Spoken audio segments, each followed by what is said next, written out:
போது இங்கே இருக்கும் துலுக்கனுக்கு இங்கே என்ன வேலை? ஆப்கானிஸ்தான் சொல்றப்ப அவர் ஐட்டம் டான்ஸ் ஆடினாருன்னு சொல்லு, கெஸ்ட் ரோல் பண்ணாருன்னு சொல்லு, இல்லங்க படம் முழுக்க அவர் தான் ஆடிக்கிட்டாருன்னு சொல்லாத. இருக்கக்கூடிய இந்த ஆவணம் மிக மிக முக்கியமான ஒரு ஆவணம். இது என்ன ஆவணம் அப்படின்னா, தாய்மண் அப்படின்ற இதழ், விசிகாவினுடைய அதிகாரப்பூர்வ இதழ். இதுலயே பேச வந்து பாகிஸ்தான் கூட போவேன் அப்ப பாகிஸ்தான் சொல்லக்கூடாது, இதுவே சஞ்சுகளின் குரல். எனக்கு கொடுத்த அந்த சுதந்திரத்தால தான் உங்க பிள்ளை தொடர்ச்சியா களத்துல என்னை கேட்கிறாங்கல்ல, எப்படா இருக்கிறாய்?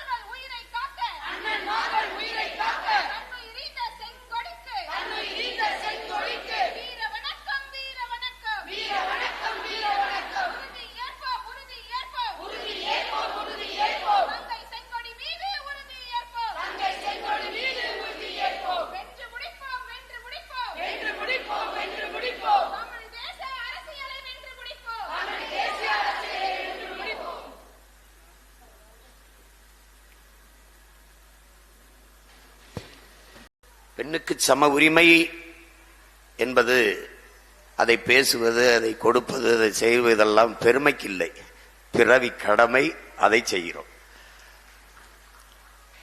ஒரு ஆண்மகன் பிறப்பே பெண்ணை போற்றுவதற்கு, மதிப்பதற்கு, பாதுகாப்பதுதான். ஏன்னா பெண் இல்லை என்றால் பிறப்பேது பெருமக்களே, பெண் இல்லை என்றால் பிறப்பேது.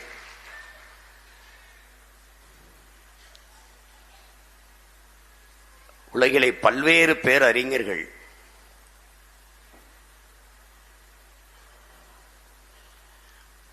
ஆணின் அத்தனை வெற்றிக்கும் பின்னால் இருப்பது பெண் தான் என்கிறார் வியாசர். வெளியில எல்லாம் நீங்க எங்கேயும் போய் உதாரணம் தேட வேண்டியதில்லை. உங்க முன்னாடி நிற்கிற உங்கள் உடன் பிறந்தவனே சான்று, உங்கள் மகனே சான்று. என்னுடைய உயிர் துணை கயல் இல்லை என்றால் நான் இவ்வளவு சுதந்திரமாக இயங்க முடியுமா என்பது.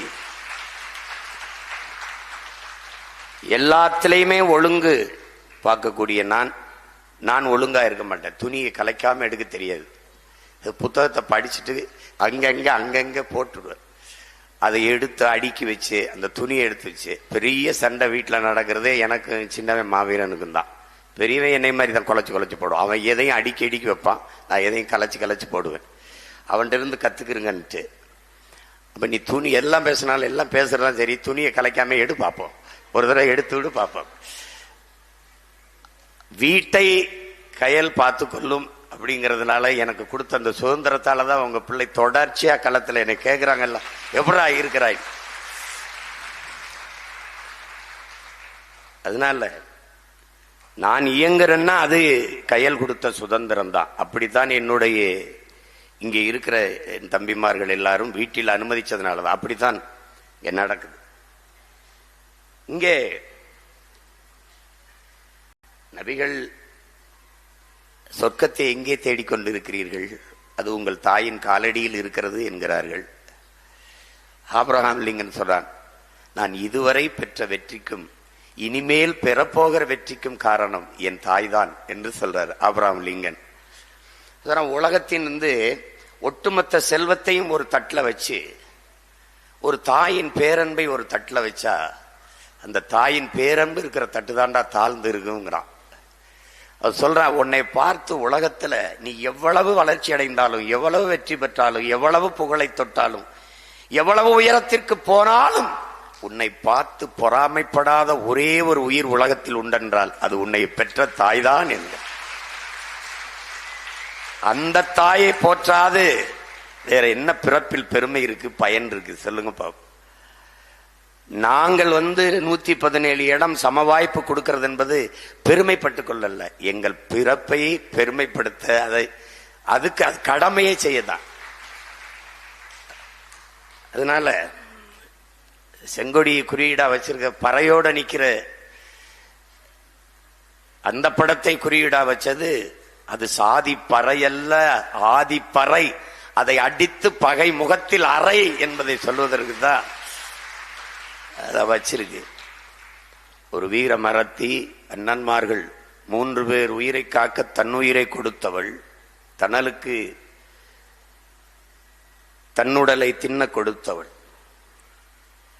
எல்லோரும் மறந்து போயிருக்கலாம், ஆனால் மான தமிழ் மக்கள், தமிழ் பிள்ளைகள் நாம் மறக்க முடியாது. அதனால்தான் மகளிர் பாசறையின் எழுச்சி குறியீடாக தங்கை செங்கொடியை ஏந்தி பயணிக்கிறோம். இன்னைக்கு ஈவரா அப்படி பேசினார். கீழ்வன் மேல என்ன நிலைப்பாட்டு எடுத்தாரு? எதுக்கு இஸ்லாமிய மக்களை வசதி பண்ணாரு? இவ்வளவு தூற்றான் கேட்கிற தொலைக்காட்சி வார்த்தை கேட்கிறப்ப இந்த பக்கம் ஐயா தியாகு, இந்த பக்கம் சுகுணாதிவாகர் ஒரு கட்டம் வரைக்கும் நல்லா உருட்டிட்டு வந்தாங்க. ஒரு கடத்துல எடுத்து நீட்டினவன 2 பேரும் அமைதி ஆயிட்டாங்க. பதில் இல்ல.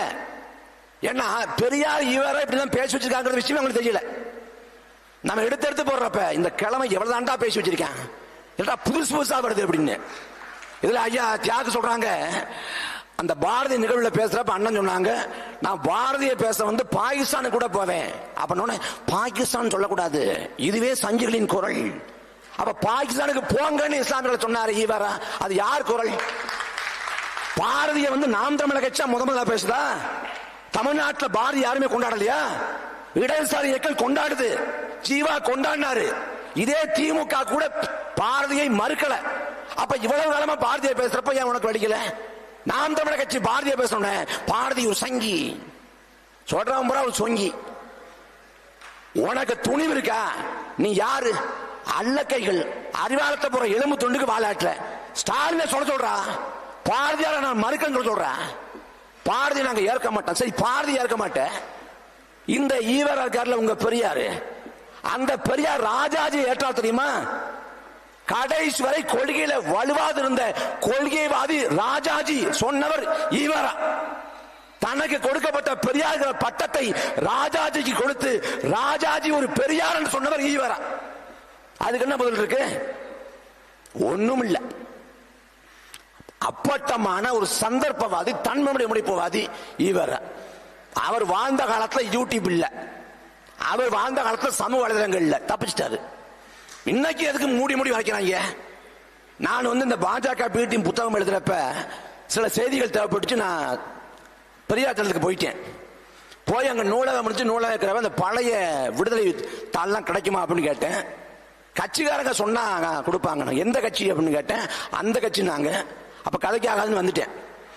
அப்படி முழுக்க மறைச்சு வைக்கிறாங்க, ஒளிச்சு வைக்கிறாங்க. பெரியார் மக்களுக்கான தலைவர். நான் தம்பி சொன்னது போல எழுத்த நாட்டுடைமையாக்கு, பொதுவில் வை, அலசி ஆராய்வோம், பகுப்பாய்வு செய்வோம். அப்ப செய்வோம். வச்ச தப்பா டான்ஸ் ஆடிடும். அவன் கடைசி வரைக்கும் வைக்க மாட்டான். நினைக்கிறேன் எங்க இருந்து வருது, எப்படிங்க கிடைக்குது? அதனால பெரியார் ஈவரா மிகைப்படுத்தப்பட்ட ஒரு போலி பிம்பம். நாங்க தான் படிக்க வச்சோம்ங்கிறேன். இந்தியாவில் முதல் முறையாக இடஒதுக்கீடு கொண்டு வரப்பட்ட மாநிலம் தமிழ்நாடு இல்ல, மகாராஷ்டிரா. சாக மகாராஷ்டிராங்கிற மன்னர் தான் கொண்டு வந்தாரு, தமிழ்நாடு இல்ல. இங்க கொண்டு வந்தது சுப்பராயன் அமைச்சர் முத்தையா முதலியாங்கிற நாம் ஐயா.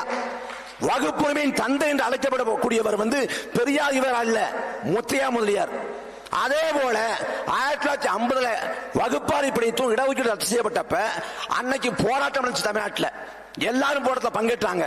கடைசியா நேருகிட்ட, பிரதமராக இருந்த நேருகிட்ட வலியுறுத்தி சட்டத்தை திருத்த வழிகோடியவர் பெருந்தலைவர் காமராசர். அதனால முதல் சட்ட திருத்தத்தின் மூலவர் என்று அழைக்கப்படக்கூடியவர் காமராசர் தானே ஒழிய ஈவரா இல்லை. உன் செய்தி எடுத்தோம்னா வாழ்நாள் முழுமைக்கும் தன்னலத்தோடு சுயநலத்தோடு வாழ்ந்த ஒருத்தர் தான் ஈவரா. வாழ்நாள் முழுமைக்கும் தனக்கு பிடிச்சா ஆதரிப்பாரு, பிடிக்கலாம் வாய்க்கு வர்றத பூரா பேசி விடுறது. அவருக்கே என்ன பேச முடியாது, அந்த அளவுக்கு பேசி விட்டுருவாரு. அதனால இன்னைக்கு இதெல்லாம் ஒரு தொடக்கம் தான். நாம இப்படி தூக்கி போட்டிருக்கோம். வருவாங்க, வர்றப்ப இதை தாண்டிய கருத்தியல் விவாதங்கள் நடக்கும். நீங்க கடைசி வரைக்கும் பாஜக பூச்சாண்டி காட்டி பாஜக வந்துரும் அப்படின்னு தப்பிக்க முடியாது. பாஜகவை உள்ள கொண்டு வந்ததே நீந்தான். அதனால எல்லா வரலாறுகளும் தரவுகளும் நாம் தமிழர் பிள்ளைகள்கிட்ட இருக்குது. இனிமே சண்டை செய்வோம். உனக்கு திராணி இருந்தா, தெம்பு இருந்தா விவாதத்துக்கு வா. நாங்க பிரபாகரன் பிள்ளைகள், இந்த பெரியாருங்கிற பிம்பத்தை உடைச்சும் இருக்கும். எங்கள் வள்ளுவனை தாண்டி யாரும் பெரியார் இல்ல. வள்ளுவன் எல்லா காலத்துக்கும் கிடைச்சோனாண்டா. உலக பேரங்க பார்த்து வியந்து போறான். உலகத்தை எத்தனையோ தத்துவ ஞானிகள் தோன்றிருக்கிறாங்க. சீனத்துல கன்பூசியஸ் தோன்றிருக்காரு, கிரேக்கத்துல பிளாட்டோ, அரிஸ்டாட்டில் எல்லாம் தோன்றிருக்காங்க. அவங்க கருத்தெல்லாம் ஒரு காலகட்டத்தோடு நின்று போச்சு. ஆனா எல்லா காலகட்டத்துக்கும் எல்லா மானுட கூட்டத்துக்கும் பொருந்துகிற கருத்தை சொன்னவன் வள்ளுவன் மட்டும்தான் என்று உலக பேரையில் கொண்டாடுறான். இன்னைக்கு இல்லங்க, 2000 ஆண்டுக்கு முன்னாடி சொல்றாங்க பிறன்மானை நோக்கா பேராண்மைன்னு. ஒழுக்கம் விழுப்பம் திறனும் ஒழுக்கம் உயிரை மோம்பப்படுது 2000 ஆண்டுக்கு முன்னாடி சொல்றான். மயிர்நீப்பி வாழா கவரிமான் உயிர்நீப்பி மாணவரின்னு மானத்தை பத்தி 2000 ஆண்டுக்கு முன்னாடி சொல்றான். விழுப்புண் படாத நாளெல்லாம் வலிக்கும் வைக்கும் தன் நாளை எடுத்துன்னு 2000 ஆண்டுக்கு முன்னாடி சொல்றான். வீரத்தை பத்தி வீட்டுக்கு வந்த விருந்தர் எப்படி ஓசைக்குன்னுட்டு நோப்ப கொலையும் அணைச்சு மோப்ப கொலையும் இருந்துங்க எல்லாத்தையும் பகுத்து அன்றைக்கே தமிழர்களுக்கு இல்ல உலக மானுட கொடுத்துட்டு போனவன் வள்ளுவ பெருமகனார். இப்ப ஈவேரா குறித்து நம்ம விமர்சிக்கும் போது பேசும்போது ஏதோ நாம் தமிழர் கட்சி நாங்க தான் முதல்ல விமர்சிக்கிறோம் அப்படின்ற மாதிரி அந்த திராவிட முகாம்கள் இருந்து சில கருத்துக்கள் வருது. ஆனா நமக்கு முன்னத்தியர்கள் நிறைய பேர் இருக்கிறாங்க. ஏன்னா இப்ப இதை நம்ம தோண்டி தோண்டி தோண்டி தோண்டி பார்க்கிறோம். என் கையில் இருக்கக்கூடிய இந்த ஆவணம் மிக மிக முக்கியமான ஒரு ஆவணம். இது என்ன ஆவணம் அப்படின்னா தாய்மண் அப்படின்ற இதழ், விசிகாவினுடைய அதிகாரப்பூர்வ இதழ். இதனுடைய ஆசிரியர் அண்ணன் திருமாவளவன் அவர்கள். இந்த விசிகாவினுடைய இந்த அதிகாரப்பூர்வ பத்திரிகையில பெரியார் மறுபரிசீலனை என்கிற தலைப்புல 2002ஆம் ஆண்டு கிட்டத்தட்ட 9 கட்டுரைகளை விசிகாவினுடைய இன்றைய பொதுச் செயலாளர் மதிப்பிற்குரிய அண்ணன் ரவிக்குமார் அவர்கள் எழுதினாங்க. இப்படி எழுதும் போது பல கேள்விகளை தத்துவார்த்த ரீதியாக முன்வச்சாங்க. இந்த திராவிட கும்பல் அதற்கு பதில் சொல்ல அன்றைக்கே துப்பு இல்லாமல் இன்னைக்கு நம்மளை எப்படி அடக்கி ஒடுக்கணும்னு நினைக்கிறாங்களோ அதே மாதிரி ரவிக்குமார் அன்னைக்கு முடக்குனாங்க. அதனால 9 கட்டுரையோட நின்று போச்சு. அந்த வரலாறு என் கண்ணனுக்கு நல்லா தெரியும். அப்ப அந்த கட்டுரை மிக மிக முக்கியமானது. தாய்மண் இதழில் ஆகஸ்ட் 2002 வந்த இந்த கட்டுரை பெரியார் மறுபரிசீலனை கட்டுரை எண் 3, இஸ்லாமியரும் கிறிஸ்தவரும் தமிழர் இல்லையா என்பது அந்த கட்டுரையினுடைய தலைப்பு. இந்த கட்டுரையில் என்ன சொல்றாரு ரவிக்குமார்?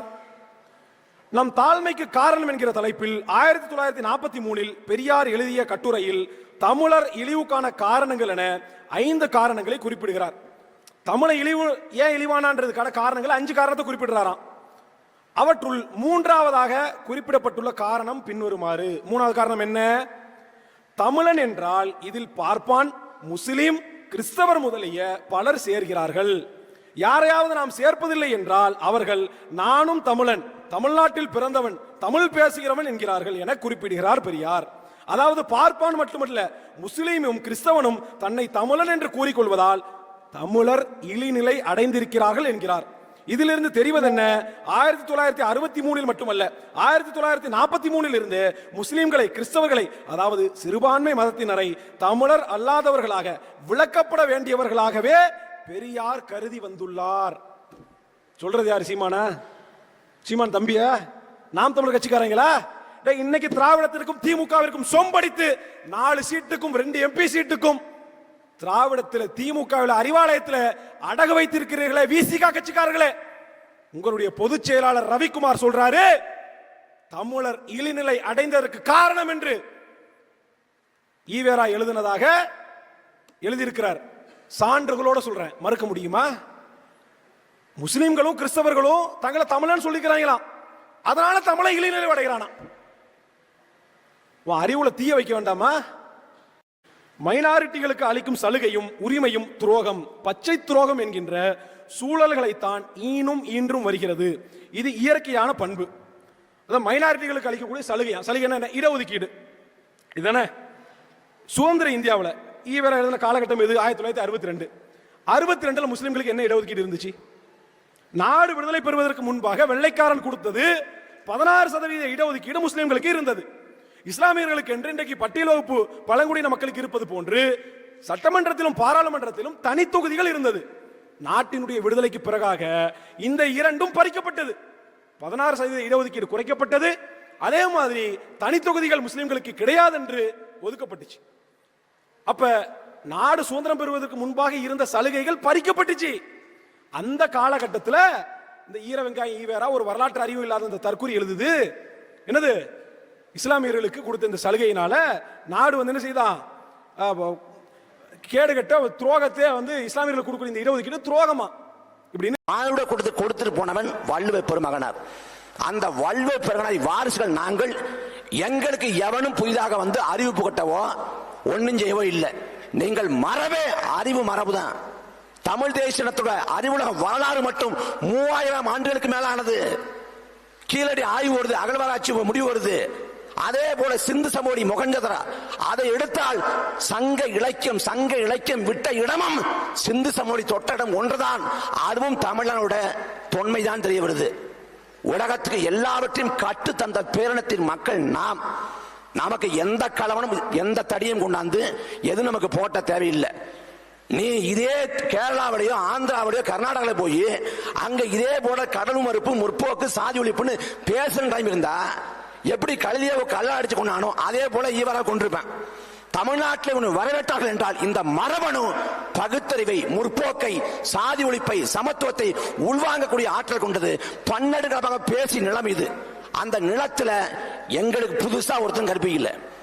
நீ ஒரு திரைப்படம் இருக்குன்னா திரைப்படத்தில் ஒருத்தவங்க ஆடுறாங்க, நடனம் ஆடுறாங்க அப்படின்னா ஒரு ஐட்டம் டான்ஸ் ஆடுறாங்க. ஒருத்தவங்க வந்து கெஸ்ட் ரோல் பண்றாங்க, ஒரு சிறப்பு தோற்றம். நீ சொல்றப்ப அவர் ஐட்டம் டான்ஸ் ஆடினாருன்னு சொல்லு, கெஸ்ட் ரோல் பண்ணாருன்னு சொல்லு. இல்லைங்க படம் முழுக்க அவர் தாங்க ஆடிக்கிட்டாருன்னு சொல்லாத. வரலாற்றை ஒரு வசதிக்கு ஏற்ற மாதிரி திரிக்காத. மொழி போடுற சொன்னா 30ல போராடினாருன்னு சொன்னா 60ல என்ன பண்ணாருன்னு சொல்லு, சேர்த்து சொல்லு. அதான் பாதியை பறிச்சுக்கிறேன். எவ்வளவு காலத்துக்கு ஏமாத்துவீங்க? எந்த வரலாறும் தெரியாது, அடிச்சு விடுறது வாய்க்கு வந்த பூரா. அதனால இனி தமிழர் நிலத்தில் இந்த கருத்தியல் விவாதங்கள் நடக்கும். பெரியாரை சுருங்க சொல்ல வேண்டும் என்றால் அன்றைக்கு காலத்திலே வாழ்ந்த ஒரு வியப்பு குறி, ஒரு ஆச்சரிய குறி, அந்த குறிதான் அவர். நன்றி, வணக்கம். என்ன எழுதுறாரு இதுல? 23/4/1964 நல்லா பாத்துங்க. இப்ப கேமராமேன் ஜூம் பண்ணிக்கங்க, அப்புறம் பொய்யின்றுவாங்க. பார்ப்பனர் துலுக்கரால் தமிழ்நாட்டிற்கு பேராபத்து, அந்நிய சிறுபான்மையினர் நாட்டு பெரும்பான்மை மக்களை விரட்டுவதா அப்படின்னு இந்த தலைப்பு. இதுல என்ன சொல்றாரு?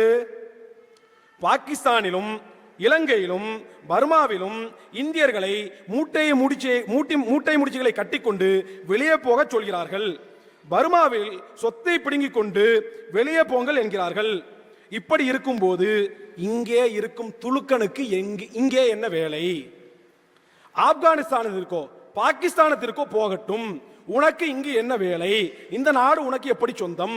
தமிழ்நாடு சரித்திரத்தில் நீ யாரு? நீ தமிழனா? அப்படி சொல்வதே எவ்வளவு பெரிய மோசடியான காரியம். ஆப்கானிஸ்தான்ல பாகிஸ்தான்ல பர்மால எல்லாம் மக்களை முடிச்சுகளை கட்டி போனா அடிக்கிறாங்களாம். அதனால இங்க இருக்கக்கூடிய முஸ்லிம்கள் பாகிஸ்தானுக்கும் ஆப்கானிஸ்தானுக்கும் போகணுமா? டே அவன் அடிக்கிறானா, நான் என்னடா செய்ய முடியும்? இங்க இருக்கக்கூடிய இஸ்லாமியர்கள் இங்க இருக்கக்கூடிய மக்களோடு அண்ணன் தம்பிகளாக, மாமன் மச்சான்களாக, ஒரு தாய் பிள்ளைகளோடு ஒரு இனமாக வாழும்போது நான் என்ன விளக்கு மத்துக்கு பாகிஸ்தானுக்கு ஆப்கானிஸ்தானுக்கு போனாங்க? என்ன பாகிஸ்தான்ல எங்க மாமியார் வீடு இருக்க, ஆப்கானிஸ்தான்ல எங்க மச்சான் வீடு இருக்கா, பங்களாதேஷ்ல எனக்கு பெரியம்மா சித்தி வீடு இருக்கா? நான் எதுக்குடா அங்க போகணும்? நான் இந்த மண்ணின் மகன். டே 47ல தனி நாட்டை அடைந்து வச்சுட்டான். அங்க போனா இஸ்லாமிய நாடு, குரான் கான்ஸ்டிடியூஷன், என் தலைவன் கவுன்சிலர் அத்தனை பேரும் முஸ்லிம், அங்க மெஜாரிட்டி. அப்படி இஸ்லாமியர்களுக்கு என்று தனி நாடு கிடைக்கும் போது உன் மயிர் நாடு எனக்கு வேணாடா, என் தாய் தமிழ் நாடு தான் எனக்கு வேணும்னு இந்த மண்ணில இருந்த மக்களை பாகிஸ்தானுக்கு போ, ஆப்கானிஸ்தானுக்கு போக சொல்றியே. தமிழின வரலாற்றில் நீ யாருன்னு கேட்கிறியே. நான் கேட்கிற தமிழின வரலாற்றில் நீ யாரா? இவரா சொல்லு. நான் தமிழன், தமிழ் மொழிக்காரன், என் தாய்மொழி தமிழ். இந்த மண்ணிற்கும் மக்களுக்குமாக பாடுபட்டவர்கள் எங்களுடைய முன்னோர்கள், இந்த மண்ணின் மைந்தர்கள். பழனி பாபா வழியில் சொல்ல வேண்டும் என்றால் நான் தமிழன், இங்க இருந்தேன், அரபு நாட்டிலிருந்து மார்க்கத்தை இறக்குமதி பண்ணிக்கிட்டேன். நீ யாரு? நீ ஓங்கல் கோஷ்டியா இல்ல கர்நாடகால இருந்து எங்கேயாவது வந்தியா? உனக்கும் தமிழ்நாட்டு வரலாற்றுக்கு என்ன சம்பந்தம்? நீ இப்ப அண்மையில அண்ணன் சீமான் அவர்கள் பேசிட்டு வந்ததுக்கு பிறகு குதின்னு குதிக்கிறானுங்க. அதுல வஉசிக்கு பெரியார் கப்பல் வாங்குவதற்கு காசு கொடுத்தாரு தெரியுமா? என்னடா புது உருட்டா இருக்கு, இத்தனை காலமா உருட்டு இல்லையடா. பெரியார் ஈவேரா வந்து 5000 ரூபாய் கொடுத்தார், மற்றவர்கள்ட்ட இருந்து திரட்டி 35,000 ரூபாய் கொடுத்தார் அப்படின்னு ஒரு புதுசா உருட்டுறானுங்க. நான் வெளிப்படையா ஒண்ணு கேட்கிறேன். ஈவேரா ராமசாமி வஉசிக்கு அந்த கப்பல் வாங்குவதற்காக 5000 ரூபாய் என்று கொடுத்தார் என்பதை நீ சான்றோடு நிரூபித்து விட்டால், 35,000 ரூபாய் கலெக்ட் பண்ணி கொடுத்தார் என்பதை தரவுகளோடு நீ நிரூபித்து விட்டால், நீ என்ன சொல்ற? நான் கேட்கிறேன்.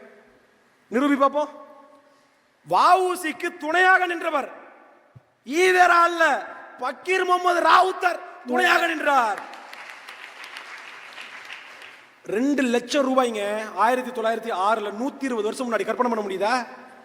2 லட்சம் ரூபாயை கொடுத்து 5 1 பங்கு ஷேரை வாங்கினது பக்கீர் முகமது ராவுத்தர்.